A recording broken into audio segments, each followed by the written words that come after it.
Өңіріне еңбегі сіңген үлкен жүректі азамат Әбдіғаппар Шаймерденов еді. Еңбек жолын 1994 жылы қалалық мәслихатта депутат болудан бастаған болатын.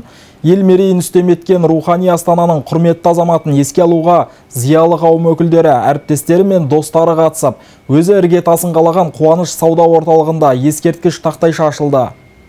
Аптал азамат көзі тірі болғанда 75 жасқа толатын еді. Түркістан қаласының құрметті азаматы Қуаныш сауда орталығының негізін қалап, халыққа жұмыс тауып берген Әбдіғаппар Шаймерденов болатын. Тұғыры биік тұлғаның еңбек жолы қоғаммен біте қайнасып жатты. Кәсібі арқылы облыстың гүлденіп дамуына үлес қосты. Адамгершілігі мен қайырымдылығы өзінен әрдайым жоғарғы тұратын меценат келіссе келіскені, жеңілсе жеңілгенін жасырмады. Жолы болмаса жасымады, аты озғанда тасымады. Адал өмір сүріп, ғибратты ғұмыр кешті дейді туған туыс достары. Құрметті ағайындар, мынау бүгінгі іс-шара бұл енді бір көңілде жүрген іс-шара. Базар десе есімізге Ғапекең түседі.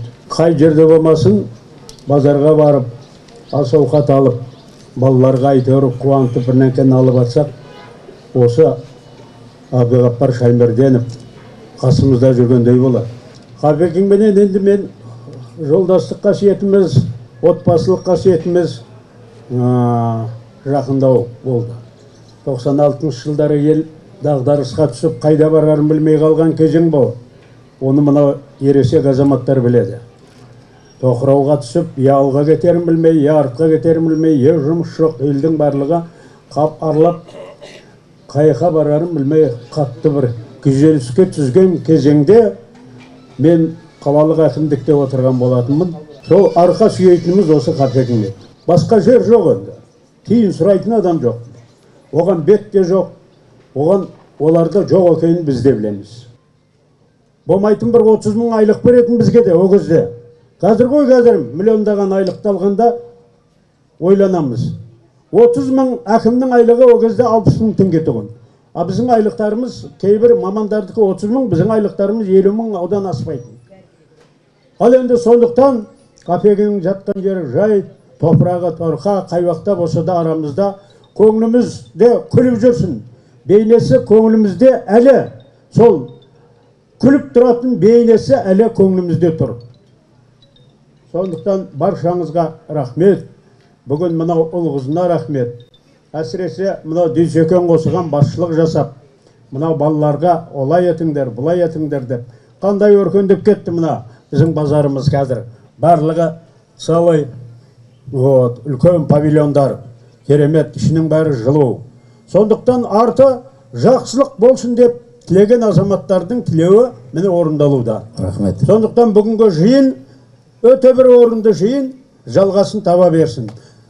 Бір сайрандық азамат 3 мектеп 2 детсад салды. Әр мектебіне әкесінің, шешесінің, әйелінің атын берді. Сондай бір үлкен ғимараттың атын әлі де алады Ғапекең. Мен ойлаймын, Ғапекеңе мемлекет арқылы алу өте қиын. Бір Мырзахан Пошановқа елге қызмет істеген.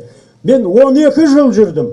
Сөйтіп зорға бір мектеп алдық. 12 жылда. Онда да Балаева Аида Ғалымқызы мен Өмірзақ Естайұлы Шөкеевтің арқасында. 2 азаматқа рахмет. Ескерген. Нұртас Оңдасыновпен бірге болған. Бірнеше Мұхамеджановтармен бірге болған. Сондай азаматты ескеріп, міне. Мен ойлаймын, Әбдіғаппар Шаймерденовке де сондай бір іс-әрекеттер әлі жалғасын табады. Жақсы, рахмет. Мен ағаммен ең соңғы сапарым Грузияда Гори қаласында Сталиннің отанында болды. Неге? Мен ағама звондадым. Аға, сіз қайдасыз деді. Аға, Грузиядан демалып қайтып келе жатырмын деді. А мен Қазақстаннан делегациямен Грузия мен Турцияның шекарасына қазақ тілін сүйетін патриоты апамды алып туған топырағын алып баратқанмын. Сөйтіп сол Гориде кездестік. Гориде музейде болдық. Ана вагонда болдық Сталиннің. Сол жерде ағам дастархан жайды ғой. Менің ағам сондай кең, пейілді, кең азамат еді. Бұл бір деталь. Екінші, Турцияға Түркістан облысының 50 емес енді 25 депутаты бардық. Елші посол өзіміздің жігіт Түймебаев. Бастап бірген Құдайберген Ержан. Міне сүйірде де менің ағам анау қазақтығын көрсетті. Қазақтың кеңдігін көрсетті. Кең дала, кең мінез, кең дастарханын көрсетті. Міне менің ағам сондай еді. Үшінші деталь. Мынау Көкшеге баратқанда, Астанадан шыққанда құлагердің ескерткіші тұр. сол ескерткішті ашқан Сәдібек бауырымыз ашып атқан. Маған айтты таңертең залда, ертең жүрем жолға дайындал деді. Біз сол жерге бардық. Сол құлагерге ағам бас иді. Міне ағам үлкен жүректі азамат еді. Бізде қазақта, жаңа Ружайлы айтты ғой, бізде қазақта географиясы келмей депутат бола алмады, қаланың, облыстың. Құдайға шүкір, Инара екеуміз қазір облыс мәслихатта депутатпыз. 2-3 сазы. Міне ағам папасы жетпеген биікке Инарам жетті. Айта кетейік, 2004 жылы Қазақстан Республикасының Сауда және индустрия министрлігі өткізген Қазақстанның үздік базарлары конкурсында үздік базар бастығы номинациясының жеңімпазы атанған. 2004 жылы осы конкурс бойынша Әбдіғаппар Шаймерденов басқарған Қуаныш жауапкершілігі шектеулі серіктестігі Қазақстанның үздік әмбебап базары атағын алған болатын. Әбдіғаппар Шаймерденовтың есімі, өшпес еңбектері ел жадында қалары сөзсіз. Бауыржан Есенгелді, Бақдәулет Кемпірбай, Айғақ қоғамдық телеарнасының жаңалықтар қызметі.